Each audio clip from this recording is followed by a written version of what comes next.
안녕하십니까? 삶의 지혜와 역사의 깊이를 탐구하는 시간입니다.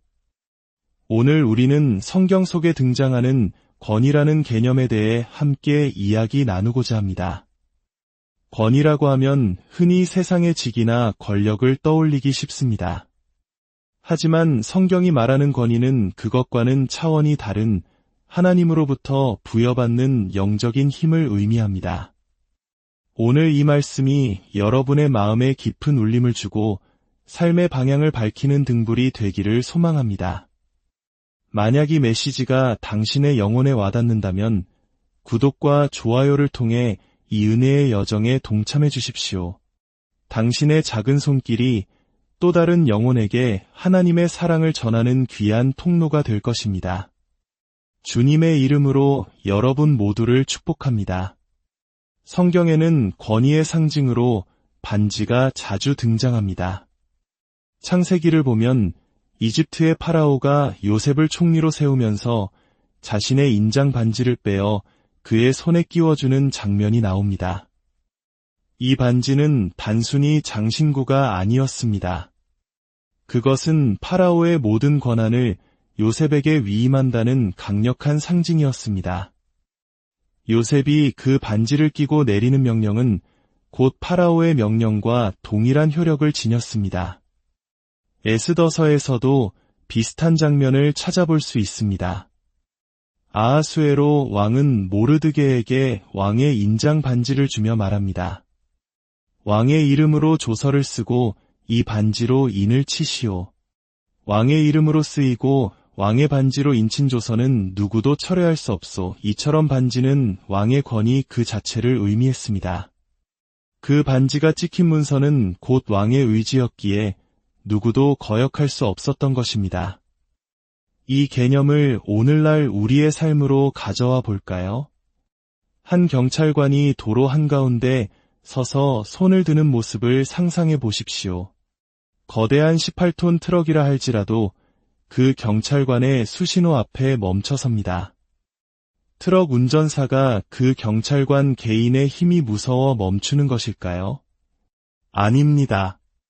운전사는 경찰관 개인이 아니라 그가 입은 제복과 그가 가진 배지를 통해 그 뒤에 있는 국가의 권위를 보기 때문입니다.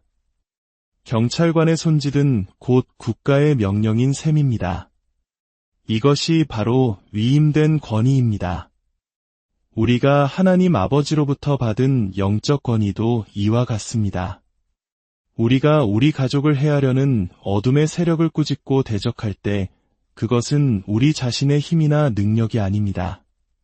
그것은 우리에게 권위를 주신 하나님의 힘이며 하늘 아버지의 권능입니다. 예수님께서 이 땅에 오셨을 때 사람들은 그분의 가르침에 놀라움을 금치 못했습니다. 마가복음 1장 22절은 이렇게 기록합니다. 사람들이 그의 가르침에 놀라니 이는 그가 권위 있는 새 교훈을 말씀하셨고 율법학자들과는 같지 아니함일러라. 예수님께서는 하나님 아버지로부터 온전한 권위를 위임받으셨기에 그분의 말씀에는 힘이 있었습니다. 로마서 13장 1절은 모든 권위는 하나님으로부터 나온다고 분명히 말합니다. 이 땅의 모든 권위는 하나님께로부터 위임된 것입니다. 누가복음 15장의 탕자 비유에서 아버지가 돌아온 아들에게 가장 좋은 옷을 입히고 손에 가락지를 끼워주는 장면은 바로 잃어버렸던 아들의 권위, 자녀의 신분을 회복시켜주는 것을 상징합니다. 그렇다면 하나님의 자녀인 우리는 어떻게 이 권위를 우리의 삶 속에서 실제로 사용하며 살아갈 수 있을까요? 오늘 저는 그 비결이 되는 3가지 핵심 원리에 대해 나누고자 합니다. 첫 번째 기둥은 바로 겸손입니다. 우리가 받은 권위를 가장 빨리 잃어버리는 길은 교만해지는 것입니다. 왜냐하면 이 권위는 본래 우리의 것이 아니라 하나님 아버지의 것이기 때문입니다. 교만은 마치 그 권위가 나 자신의 능력에서 비롯된 것이라고 착각하게 만드는 사탄의 속삭임과 같습니다. 예수님께서는 먼저 12 제자를 부르시고 그들에게 모든 귀신을 제어하며 병을 고치는 능력과 권위를 주셨습니다. 이것은 누가복음 9장에 나오는 이야기입니다. 그런데 많은 사람들이 누가복음 10장에서 일어난 놀라운 사건은 놓치곤 합니다. 주님께서는 12사도 외에 70명의 다른 제자들을 세우셨습니다. 놀라운 점은 이 70명 중 상당수는 이제 막 믿음의 길에 들어선 초신자들이었다는 사실입니다. 하지만 예수님께서는 그들에게도 12사도에게 주셨던 것과 동일한 권위를 부여하셨습니다. 그들이 기쁨에 차돌아와 보고합니다. 주님, 주님의 이름이면 귀신들도 우리에게 항복합니다. 그러자 예수님께서는 사탄이 하늘로부터 번개같이 떨어지는 것을 내가 보았노라고 말씀하십니다. 이 말씀의 의미는 이렇습니다. 사탄이 감히 내 아버지께 대적했을 때 그는 순식간에 쫓겨났다. 그러니 그의 부하들인 귀신들이 내 이름 앞에 굴복하는 것은 전혀 놀라운 일이 아니다. 나는 내가 누구인지 곧 내 아버지의 아들임을 알기 때문이다. 그리고 예수님께서는 이렇게 덧붙여 말씀하십니다. 내가 너희에게 뱀과 전갈을 밟으며 원수의 모든 능력을 제어할 권능을 주었으니 너희를 해칠 자가 결코 없으리라. 그러나 귀신들이 너희에게 항복하는 것으로 기뻐하지 말고 너희 이름이 하늘에 기록된 것으로 기뻐하라. 바로 그 순간 예수님께서는 성령으로 기뻐하시며 기도하셨습니다. 천지의 주제이신 아버지여, 이것을 지혜롭고 슬기 있는 자들에게는 숨기시고 어린 아기들에게는 나타내심을 감사하나이다. 여기서 어린 아기들은 누구를 가리킬까요? 바로 방금 전 귀신을 쫓아내는 권능을 체험한 70명의 초신자들입니다. 예수님께서는 스스로 똑똑하다고 여기는 교만한 자들에게는 이 영적 권위의 비밀이 감추어져 있지만 어린아이처럼 순수하고 겸손한 자들에게는 이 놀라운 진리가 드러난다는 사실에 감사 기도를 드린 것입니다. 제가 처음 신앙생활을 시작하고 얼마 되지 않았을 때의 일입니다. 한 집회에서 강력한 악령의 역사가 나타난 자매를 위해 기도하게 되었습니다. 주변 사람들은 저를 영적 권위가 있는 사람이라 생각하며 그 자매에게로 이끌었습니다. 그 순간 제 마음속에 교만이 싹 텄습니다. 그래, 이제 영적 전문가인 내가 나설 차례지 하는 생각이었습니다. 제가 기도실로 들어서는 순간 의자에 앉아있던 그 자매는 건장한 남자들을 뿌리치고 일어나 저를 노려보며 사람의 것이라고는 할 수 없는 기괴한 목소리로 말했습니다. 내가 너를 기다리고 있었다. 순간 제 안의 모든 교만은 눈 녹듯 사라지고 극심한 공포가 저를 덮쳤습니다. 도망쳐야 할지 무엇을 해야 할지 몰라 그 자리에 얼어붙어 버렸습니다. 바로 그때 방구석에서 아주 작고 연로하신 할머니 한 분의 조용한 목소리가 들렸습니다. 그만하거라. 모두의 시선이 그분께로 향했습니다. 몸무게가 50kg도 채 나가지 않을 것 같은 그 작은 체구의 할머니는 그 자매에게 다가가며 악한 영을 향해 단호하게 명령했습니다. 지금 당장 조용히 하고 이 소란을 멈추어라. 그리고 하나님의 말씀과 어린 양의 피에 의지하여 명하노니 이 귀한 자매에게서 떠나갈지어다. 할머니의 목소리는 조용했지만 그 안에는 하늘의 권위가 실려 있었습니다. 할머니가 자매의 얼굴에 손을 얹고 괜찮단다. 아가야. 이제 다 떠나갔어. 라고 속삭이는 순간 모든 악한 역사는 거짓말처럼 사라졌고 그 자매는 평온을 되찾았습니다. 그날 저는 뼈저리게 깨달았습니다. 그 할머니는 겸손함으로 걸었기에 하늘의 권위를 소유했지만 교만함에 사로잡혔던 저에게는 아무런 권위도 없었습니다. 진정한 영적 권위의 첫 번째 문은 바로 겸손입니다. 두 번째 기둥은 믿음입니다. 마태복음 8장에는 한 로마 백부장의 이야기가 나옵니다. 그는 예수님께 나아와 자기 하인이 중풍병으로 몹시 고통받고 있다고 간청합니다. 예수님께서 내가 가서 고쳐주겠다고 하시자 백부장은 이렇게 대답합니다. 주님, 저는 주님을 제 집에 모실 만한 자격이 없습니다. 그저 말씀만 하십시오. 그러면 제 하인이 나을 것입니다. 저 또한 권위 아래 있는 사람이요. 제 아래에도 부하들이 있어서 이 사람더러 가라 하면 가고 저 사람더러 오라 하면 옵니다. 제 종더러 이것을 하라 하면 합니다. 예수님께서는 이 말을 들으시고 크게 감탄하시며 말씀하셨습니다. 내가 진실로 너희에게 이르노니 이스라엘 중 아무에게서도 이만한 믿음을 보지 못하였노라. 로마인이었던 백부장이 왜 이토록 큰 믿음을 가질 수 있었을까요? 그는 권위의 원리를 정확히 이해하고 있었기 때문입니다. 그는 저 또한 권위 아래 있는 사람이라고 말했습니다. 이 또한이라는 단어가 핵심입니다. 그는 예수님께서 하나님 아버지의 권위 아래 계시기 때문에 그분 역시 강력한 권위를 가지고 계심을 꿰뚫어 본 것입니다. 자신이 로마 황제의 권위 아래 있기에 부하들에게 명령할 권한이 생기는 것처럼 예수님 또한 하나님의 권위 아래 계시기에 말씀만으로도 질병을 제압할 권위가 있음을 믿었던 것입니다. 권위 아래 복종할 줄 아는 사람만이 진정한 권위를 행사할 수 있습니다. 믿음이란 우리가 무엇을 믿느냐의 문제입니다. 단순히 입으로 고백하는 것이 아니라 마음 깊은 곳에서 진실로 믿는 것입니다. 최근 제 아내가 대상포진과 독감으로 몇 주간 고생하다가 부엌에서 유리꽃병을 씻던 중 그것을 깨뜨려 손을 심하게 다치는 일이 있었습니다.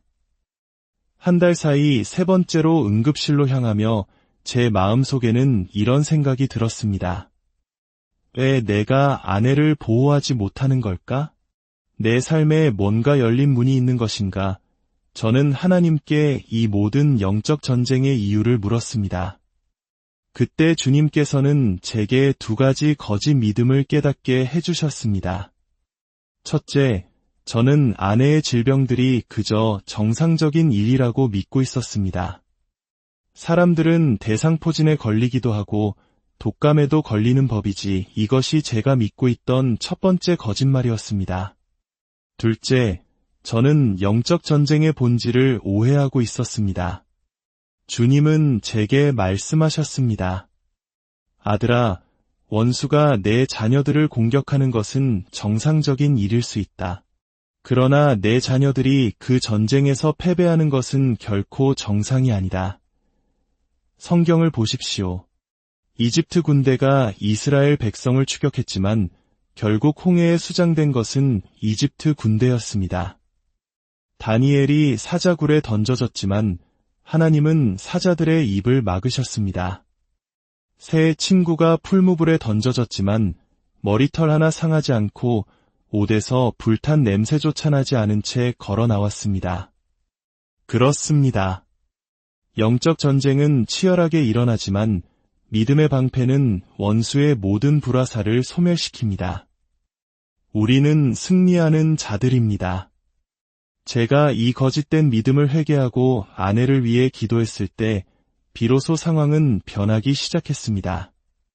진정한 믿음은 우리에게 승리의 권위를 가져다 줍니다.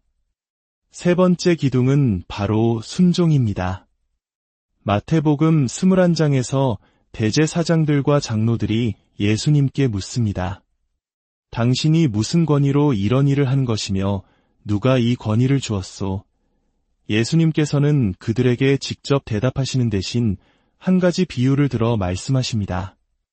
한 사람에게 2 아들이 있었는데 아버지가 첫째에게 가서 얘야, 오늘 포도원에 가서 일하여라 하니 그가 싫습니다라고 대답했다가 나중에 뉘우치고 갔습니다.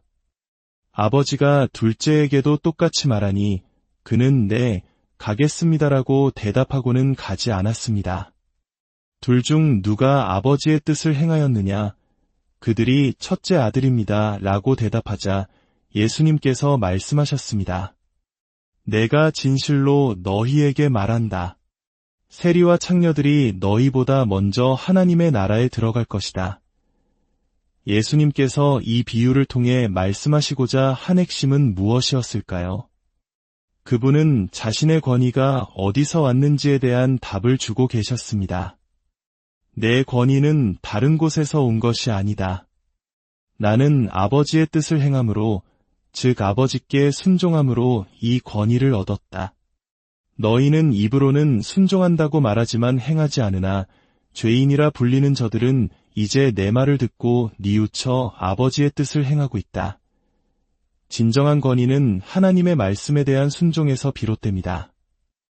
우리는 하나님의 자녀로서 권위의 반지를 선물 받았습니다. 그러나 교만 속을 걸으면 그 권위는 아무런 힘을 발휘하지 못합니다. 불신과 거짓된 믿음에 사로잡히면 그 권위는 잠자게 됩니다. 그리고 하나님의 뜻에 불순종할 때 우리는 스스로 그 권위를 포기하는 것과 같습니다. 이제 다니엘의 이야기를 통해 권위의 가장 큰 적인 교만에 대해 더 깊이 살펴보겠습니다. 다리오 왕은 다니엘을 매우 신임했지만 다른 신하들의 계략에 빠져 앞으로 30일 동안 왕 외에 다른 신이나 사람에게 기도하는 자는 사자굴에 던져 넣는다는 법령에 서명하고 맙니다. 신하들은 우리 모두가 이 법에 동의했습니다. 라고 거짓말을 했습니다. 다니엘은 결코 동의하지 않았지만 왕은 자신의 명예와 자존심을 높여주는 그 달콤한 말에 속아 넘어간 것입니다. 교만은 이처럼 우리를 속임수에 취약하게 만듭니다. 교만의 뿌리에는 종종 깊은 불안감이 자리 잡고 있습니다. 다리오 왕은 메대 사람이었고 당시 제국을 실질적으로 지배하던 페르시아인들 사이에서 자신의 입지에 대한 불안감을 느꼈을 수 있습니다. 그 불안감이 신하들의 아첨을 쉽게 받아들이게 만든 것입니다. 하지만 다니엘은 달랐습니다. 그는 법령이 선포된 것을 알면서도 평소 하던 대로 예루살렘을 향해 창문을 열고 하루 3번 무릎 꿇고 기도하며 하나님께 감사했습니다. 그는 사람들의 시선이나 왕의 명령보다 하나님의 말씀을 더 두려워했습니다. 그의 겸손과 순종은 흔들리지 않았습니다. 결국 다니엘은 사자굴에 던져졌고 다리오 왕은 밤새 잠 못 이루며 후회했습니다. 교만으로 내린 결정은 언제나 후회를 낳습니다. 다음 날 아침 다니엘이 살아있는 것을 확인한 왕은 하나님을 찬양하고 다니엘을 모함했던 자들을 처벌합니다. 교만으로 인해 닫혔던 그의 영적인 눈이 비로소 열린 것입니다. 교만은 영적 분별력을 잃게 만드는 가장 무서운 질병입니다. 요한복음 9장에는 날 때부터 맹인이었던 사람을 예수님께서 고쳐주시는 이야기가 나옵니다. 예수님께서 진흙을 이겨 그의 눈에 바르시고 실로암 못에 가서 씻으라 하시자 그가 가서 씻고 밝은 눈으로 돌아옵니다. 기적을 본 바리새인들은 기뻐하기는커녕 안식일에 병을 고쳤다는 이유로 예수님을 비난하기에 바빴습니다. 그들은 눈앞에 명백한 기적을 보고도 진리를 보지 못했습니다. 육신의 눈은 뜨고 있었지만 영의 눈은 완전히 감겨 있었던 것입니다. 이것이 바로 교만이 가져오는 영적 실명 상태입니다. 말씀을 맺겠습니다. 사랑하는 성도 여러분, 하나님께서는 우리 각자에게 당신의 자녀로서 살아갈 수 있는 놀라운 영적 권위를 주셨습니다. 이 권위는 세상을 이기고 어둠을 물리치며 하나님의 나라를 확장하는 강력한 무기입니다. 그러나 이 권위는 오직 겸손의 그릇에 담길 때, 믿음으로 활성화될 때, 그리고 순종을 통해 발휘될 때 그 진정한 힘을 드러냅니다. 스스로를 높이려는 교만의 유혹을 경계하십시오.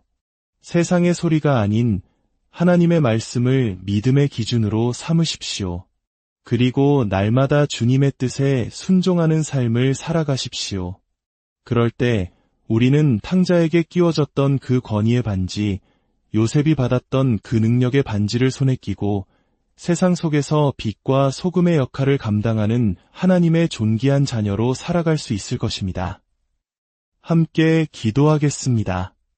사랑과 은혜의 하나님 아버지, 오늘 저희에게 영적 건의의 비밀을 가르쳐 주시니 감사합니다. 저희 안에 있는 모든 교만과 불안함을 주님의 보혈로 씻어주시고 어린아이와 같은 겸손한 마음을 허락하여 주옵소서. 흔들리지 않는 믿음으로 주님을 신뢰하게 하시고 날마다 주님의 말씀에 순종하는 삶을 살게 하옵소서. 그리하여 저희가 받은 이 귀한 권위를 통해 가정을 지키고 교회를 세우며 하나님의 나라를 이 땅에 이루어가는 축복의 통로가 되게 하여 주옵소서. 이 모든 말씀, 우리를 구원하신 예수 그리스도의 이름으로 기도드립니다. 아멘. 주님의 평안이 여러분의 삶과 가정에 늘 함께하시길